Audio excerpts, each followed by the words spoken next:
ಕಬೀರದಾಸರ ಹೆಂಡತಿ ಮರು ಮಾತಾಡದೆ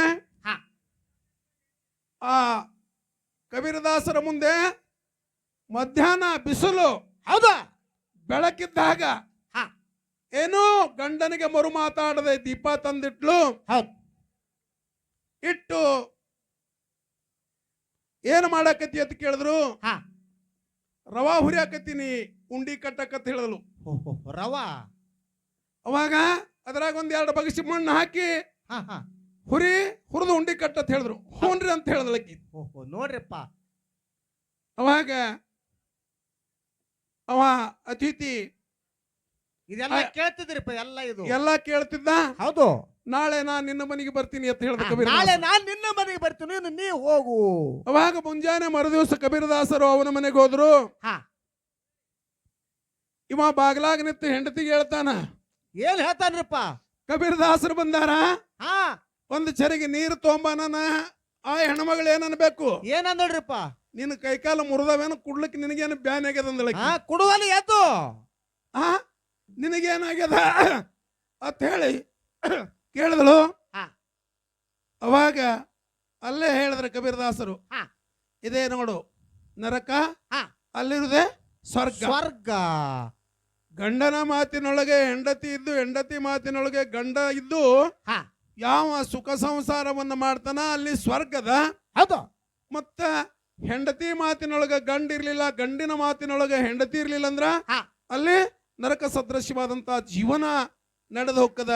ಈ ಪ್ರಾಪಂಚಿಕ ಜೀವನದಲ್ಲಿ ಏನಾದರೂ ಇದ್ರ ಸುಖ ಮತ್ತು ಶಾಂತಿ ಇರಬೇಕಾದ್ರ ಒಬ್ಬರ ಆಜ್ಞೆಯದೊಳಗೆ ಒಬ್ಬರು ಇದ್ದೇವಿ ಅಂದ್ರೆ ಸುಖ ಶಾಂತಿ ಆಗ್ತದ ಅನ್ನುವಂತ ಮಾತನ್ನ ಹೇಳಿ, ಇನ್ನ ಆ ಗುರುವಿನ ಪಾಲ ಅವರು ತಗೊಂಡರ, ಶಿಷ್ಯನ ಪಾಲ ನಮ್ಮದ ಬಿಟ್ಟಾರ ನಮ್ಮ ಕಡೆ. ಹೌದಲ್ಲ?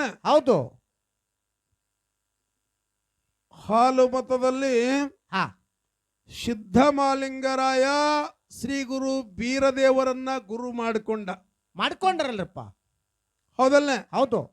ಆದರೆ ಶಿಷ್ಯನ ಸಲುವಾಗಿ 12 ವರ್ಷ ಗೋಡಾಗೇರಿ ಗುಡ್ಡದೊಳಗ ಇಂಥ ಶಿಷ್ಯನೇ ಬೇಕಂತ ಹೇಳಿ ತಪಸ್ಸು ಮಾಡ್ದ. ಮಾಡ್ಯಾರಲ್ರಿಪ್ಪ. ಯಾಕೆ ಮಾಡಿದ್ರು? ಬೇಕಲ್ಲ, ಇಂಥ ಶಿಷ್ಯನೇ ಬೇಕಂತ ಹೇಳಿ ಯಾಕೆ ಇಷ್ಟು ಕಷ್ಟಪಟ್ಟರು? ನಾವು ಗುರು ಕಮ್ಮಂತ ವಾದ ಮಾಡಂಗಿಲ್ಲ. ಕಮ್ಮಂತಿಲ್ರಿಪ್ಪ. ಶಿಷ್ಯ ಹೆಚ್ಚಂತ ವಾದ ಮಾಡಂಗಿಲ್ಲ. ಇಲ್ಲ ಅವರವರು ಮಾಡಿದ ಕೆಲಸಗಳು. ಕೈಲಾಸದಲ್ಲಿ ಯುಗ ಯುಗಾಂತರ ಭಕ್ತಿ ಮಾಡಿದವ ಅಮೋಘ ಸಿದ್ಧ. ಹೌದು. ಸೋಮಲಿಂಗವ ಸುಮ್ಮನ ಗದ್ಗಿ ಮೇಲೆ ಕೂತಾವ. ಹೌದು. ಸೋಮ ಕೆಲಸ ಇಲ್ಲ, ಸುಮ್ಮನ ಕೂತಾವ ಇವ. ಆದರೆ ಭೂಲೋಕದಲ್ಲಿ ಬಂದು ಇಡೀ ಮನುಕುಲವನ್ನ ಉದ್ಧಾರ ಮಾಡಿದ್ದು ಶಿಷ್ಯನಾದಂತ ಅಮೋಘ ಸಿದ್ಧ. ಜಗತ್ತಿನೊಳಗೆ ಇಡೀ ಪ್ರಪಂಚದೊಳಗೆ ಸಿದ್ಧ ಸಂಪ್ರದಾಯದೊಳಗೆ ಯಾರಿಗಾದರೂ ಕಲಿಯುಗದೊಳಗೆ ಪರಮಾತ್ಮನನ್ನ ಈ ಭೂಮಿಗೆ ತರುವಂತ ಶಕ್ತಿ ಇದ್ರ ಅದು ಸಿದ್ಧ ಮಾಳಿಂಗರಾಯ ಶಿಷ್ಯಗದ. ಗುರುವಿಗಿಲ್ಲ. ಯಾವ ಗುರು ಈ ಭೂಲೋಕಕ್ಕ ಪರಮಾತ್ಮನನ್ನ ಕರ್ಕೊಂಡು ಅವನಿಂದ ಆಯಾರ ಮಾಡಿಕೊಂಡಾನ ಅನ್ನೋದು ಇಂತಲ್ಲಿ ಗುರುತದ ಅಂತ ಹೇಳಿ ಮುಂದಿನ ಪಾಳ್ಯದಾಗ ನೋಡೋಣ. ನಿಮ್ಮ ಗುರುವಿನ ಬಗ್ಗೆ 6 ಗಂಟೆವರೆಗೆ ಏನೇನು ಬೆಳೆಸ್ರಿ. ನಾವು ಶಿಷ್ಯನ ಬಗ್ಗೆನೆ, ಶಿಷ್ಯನೇ ಈ ಜಗತ್ತಿನೊಳಗ ಹೆಚ್ಚಿನ ಸ್ಥಾನ ಪಡೆದಾನ. ಹೌದು. ಹೆಚ್ಚಿನ ಕೆಲಸ ಮಾಡ್ಯಾನ. ಗುರುವಿಗಾಗ್ಲಾರ ಕೆಲಸ ಶಿಷ್ಯ ಮಾಡ್ಯಾನಂತ ನಾವು ವಾದ ಮಾಡ್ಕೋತ ಹೋಗ್ತೇವೆ ಅಂತ ಹೇಳಿ ಲೈಟ್ದ ಪ್ರಭಾವದಿಂದ ಹಾಡ್ಕಿ ರಹಸ್ಯ ಸ್ವಲ್ಪ ಕಳೀತು. ಅದಕ್ಕೆ ಇನ್ನೊಂದು 2 ನುಡಿ ಖ್ಯಾಲಿ ಹಾಡಿ ಅವರಿಗೆ ಪಾಳಿ ಕೊಡ್ತೇವೆ. ಅವ್ರ ಮುಂದೆ ಅವ್ರು ಏನು ಆ ಗುರುವಿನ ಬಗ್ಗೆ ಮಾತಾಡ್ತಾರ. ಭಗವಂತ ನಮಗೆ ದೇವರು ಎಷ್ಟು ಬುದ್ಧಿ ಕೊಡ್ತಾನ, ನಾವು ಶಿಷ್ಯನ ಬಗ್ಗೆ ಮಾತಾಡ್ಕೋತ ಹೋಗ್ತೇವೆ ಅಂತ ಹೇಳಿ ಶಾಂತವಾಗಿ ಇಲ್ಲಿವರೆಗೂ ನಿಮ್ಗೆ ಶಾಂತ ಕುಂಡ್ರಿ ಅನ್ನೋದೇ ಬೇಕಾಗಿಲ್ಲ.